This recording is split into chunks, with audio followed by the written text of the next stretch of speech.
What's up, guys? We're back. Carpool MMA. UFC 236 just passed us by. Did a breakdown of that yesterday. It went up on the YouTube channel. For those of you guys that watch it, enjoyed it, awesome. I know you guys been asking me about the picks coming up this weekend for UFC in St. Petersburg, Russia. Here we go. Now, with this card, it's taking me a little bit longer, for the pronunciation, so I'm probably going to botch that. But if you guys care so much about pronunciations, don't tune in. I don't care. For me, it's about the content. It's about making you guys money, talking MMA. I love this sport. I bleed this fucking sport. I know a lot about it. Like I said, I've managed guys. I've been a big sponsor for a lot of the bigger names in the sport. So let's have some fun. Let's make some money. Let's make some picks. Quick picks. I always do these on the undercard, as you guys know, and then I break down the little bit more elaborative fights on the main card. All right, Alex De Silva who's plus 150 at the moment versus Yakovlev. I like Alex De Silva in that fight. I just don't think Yakovlev is really all that great. I think De Silva is a hungry Brazilian who can really strike. He's done really well on the on the Brazilian independent circuit. He's got an overall good game. Submission stuff is there. I just if you're looking for an underdog to take, I like him. Pretty simple to the point. Okay, Stirkov versus Devin Clark. I'm surprised the odds are the way they are. Devin Clark should be a way bigger underdog in this fight. I just don't think he matches up well with this at all. You got a guy in, Stirkov, who's obviously a big, strong guy. People are going to question his gas tank because of his muscle mass. However, he got that muscle mass is none of my business.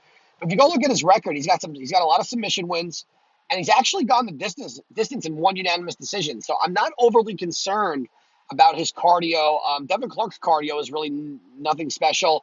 I think Stirkov is just a better overall fighter. He's obviously going to be a little bit stronger. I think his ground game is going to win in that one. All right.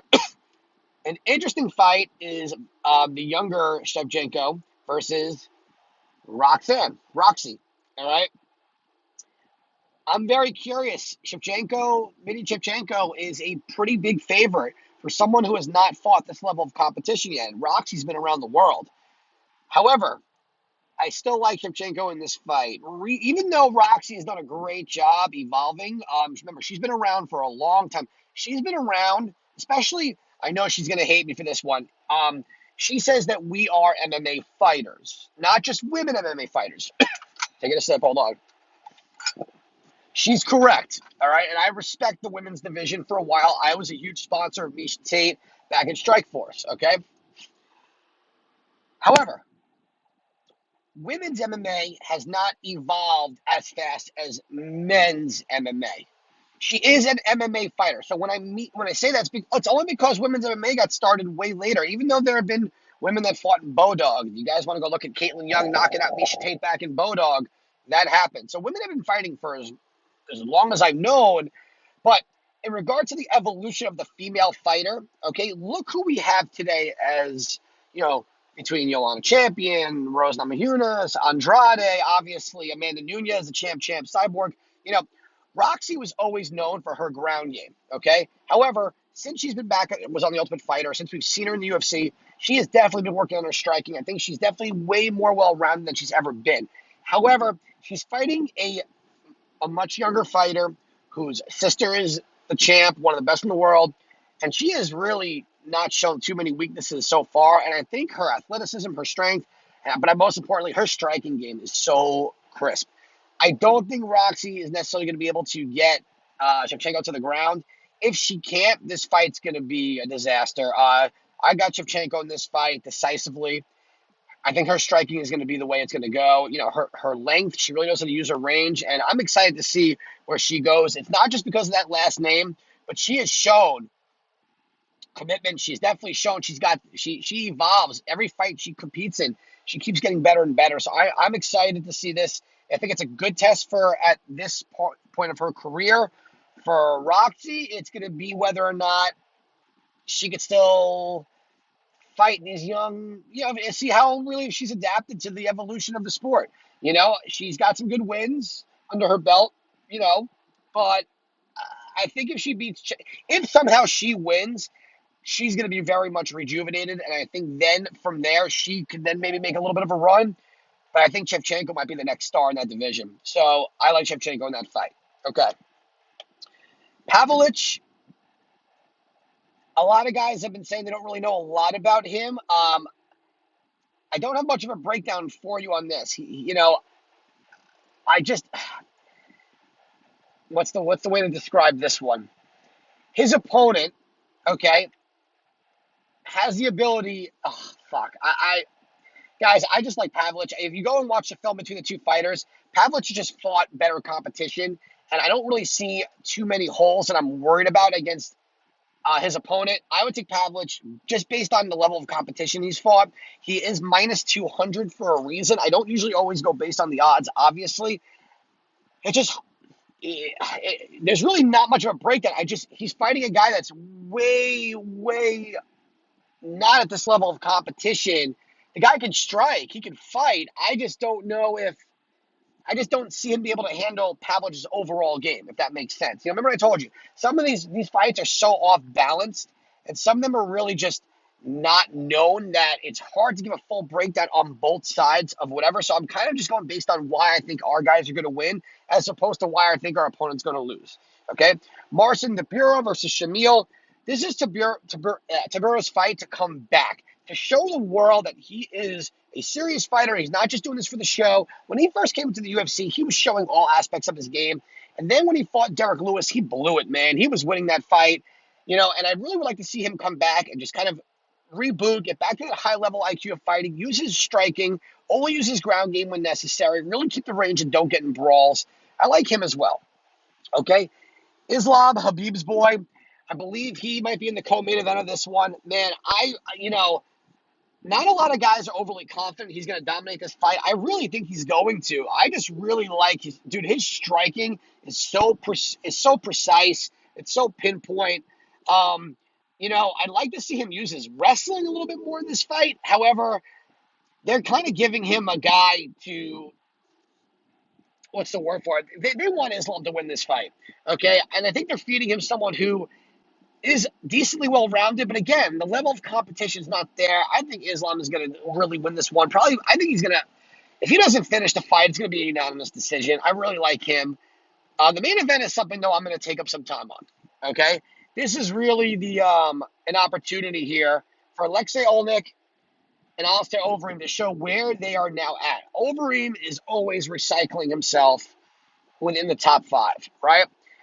Alexei Olnik has kind of come out of nowhere, and he has surprised a lot of guys with that famous chokehold he's got. It's crazy. A guy at this stage of the game, where he is dangerous, and he is pretty much telegraphing it and still getting it done. Guys, the fact that he caught Mark Hunt with it, not that Mark Hunt's a submission specialist, but a guy who is able to fought with the best striking-wise and knows how to not get tied up into the clinch.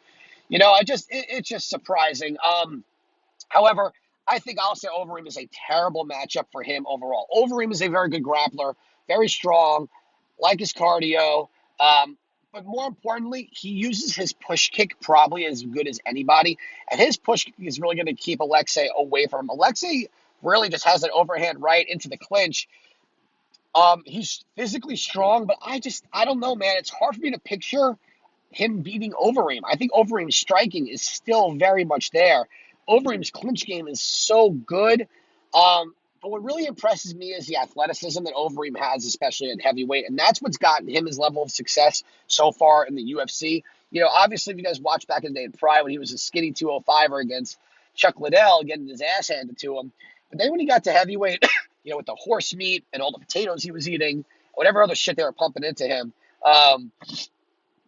he's very well-rounded. Listen, that uppercut from Ngannou was crazy. That kick from Travis Brown. He was beating Brown up until that point. Listen, don't get me wrong. His chin is not that great, obviously, but Alexei Olnik doesn't really present a striking threat at all. For you guys that feel like you want to take a shot at an underdog, I don't think this is the one to do. I really, truly like Overeem in this fight. It's hard for me to... I can't... Yeah, I really do like Alistair Overeem, and I'm breaking my hat. Listen, in the last... 3 or 4 cards? Who do we go with? We took Masvidal, Pettis, and then Dustin Poirier. So in the main event, we've been going underdog. I can't go underdog on this one. I don't do it just because it's an underdog. I do it based on the fight. I do not see the underdog value in this fight. I love Alistair Overeem in this fight. Some of you guys, for some reason, I saw you're not a big fan of Overeem. That's okay. You don't need to like the guy, but as a fighter, he's been around for a while. He's fought the best of the best. Alexei Olnik has not. Helwani and Chael, they talked today how Chael thought to beat him 13 years ago at Bodog, which is funny because I actually, when I was Googling and YouTubing and all that fun shit, saw that fight. And I used to watch Bodog fights. So I did actually remember that because I've been a Chael Sonnen fight fan for a while. Guys, take Alistair Overeem. Go as hard as you want on that one. I don't see him losing. I don't see him getting caught in a submission at all. He may see. I really think it'd be stupid. I think as long as he keeps this fight standing, he wins easily. If he goes to the ground and he gets in Alexei Olnik's guard, here's what I will tell you: if you go and watch Overeem, he does not go chest to chest. He's not what he's the guy that the minute you get taken, he gets a takedown. He postures up right away for the ground and pound. He's not an arm triangle guy. He's not really an arm bar guy. He can do it obviously, but against a guy like Alexei, if he knocks him down and Alexei still has his wits, he's not going to follow him. He's going to kick his legs. He's going to have Alexei only get back up. I think that between Overeem's kicks, his range, that push kick though was such a beautiful thing. I think he's going to beat Olnik very decisively and easily. So those are my picks. If you guys have any questions or you want a little bit more, feel free to hit me up on Twitter or Instagram or directly on my YouTube channel. You see I'm extremely responsive. I love this shit. Not the, not the most exciting card, but hey, still fights on a Saturday. Still money to be made. All right. And yeah, I got some more surprise guests. I know some of you guys really enjoyed that Ben Askren video. I'm sorry the quality was not up to snuff. He kind of caught me by surprise. He hit me up on Skype out of the blue. We actually planned for it to be a few days earlier, and then he hit me up and goes, "Hey, this is what I got now or never." So I rolled it. So for those of you guys that did like the video, it's not necessarily about the video quality you should be worried about. It's about the content, the interview in itself. And if you enjoyed that, fantastic. All right, guys. So looking forward to getting a lot of compliments on, "Oh, Ian, great picks. We did it again," because we're going to do it again. Let's go.